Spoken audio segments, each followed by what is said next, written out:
I don't think there are actually very many outright contradictions in Scripture that can't be explained by context or historical placement, first of all. Because just because something says something in Genesis and says something different in Joshua, one thing that we know about Scripture is that God operates differently over time.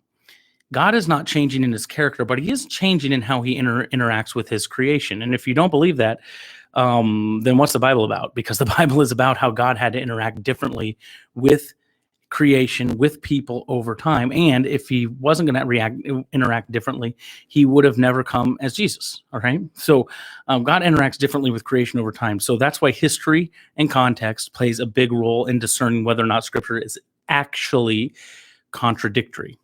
All right. There are a few difficult passages, and I will admit that are difficult to explain when it comes to apparent contradictions. People have pointed to like the books of Romans and James being diametrically opposed. They are not, because you have to realize that they are epistles written to two entirely different audiences. The Roman Church, predominantly Gentile based. The church, James is literally writing to Christians of the 12 tribes of Israel. That's what it says in the introduction to the book of James. So they're completely different audiences. So one needs to be reminded that their faith is what makes them whole, not their rituals, because Roman rituals, the Roman religion, pagan religion, it's all about ritual, and saying, no, that's not what saves you. It's belief, it's faith in Jesus Christ. The other people need to be reminded, yes, just because you've been set free from the law doesn't mean your faith shouldn't produce fruit. It should produce fruit. Two entirely different audiences, not two entirely different gospels, but two entirely different audiences need to be majored on different parts of the gospel. As we talk about the contradictions that were given in this question, Jesus' last words varying in the gospels, actually historically contextual arguments for the accuracy of Scripture would indicate that if the gospels were verbatim the same, it would be a bigger issue than if they had different observations. For instance, Jesus dying on the cross, they all say that his last words were something different. Now, if the four Gospels were authored by the same individual and his last words varied, I would be concerned, but they're not. Different people hear different things at different times. His last words, according to Matthew, are from an eyewitness at the event. His last words, according to John, are from John at the event. Some people heard some things. Some people didn't hear some things.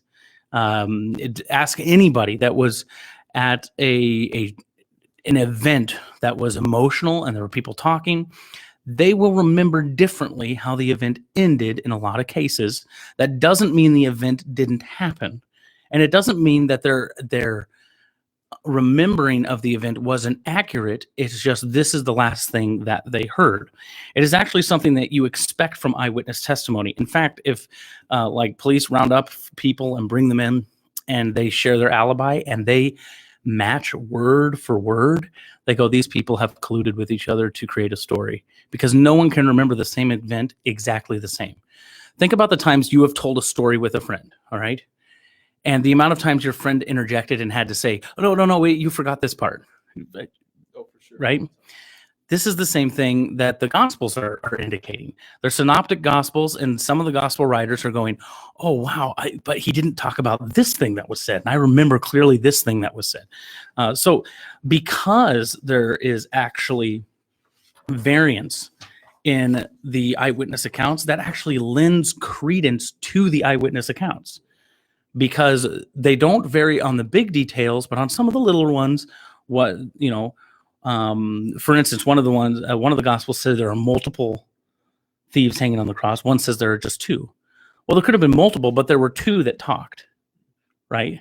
And so somebody's going, well, one of the thieves, because there were a bunch of people hanging on the cross. And then the other one says, well, the two people that were hanging next to him. It's like, well, were there only two? Well, it doesn't say only two, right? Maybe they're the only two that talked because the other ones were in too much agony. So hopefully that answers the question about that particular apparent contradiction. It's not a contradiction at all. It's just eyewitness testimony. And eyewitness testimony, if you look at those four books and you look at those four eyewitness testimonies, the logical conclusion would be they were in different places, getting different stories from different people about the same event, and that the event happened. All right. And it happened as they remembered. But that all of those things did happen. They're just remembering the last words he said differently. Maybe someone couldn't quite make out one of the things that he said. So these are the last words that I heard, that sort of thing.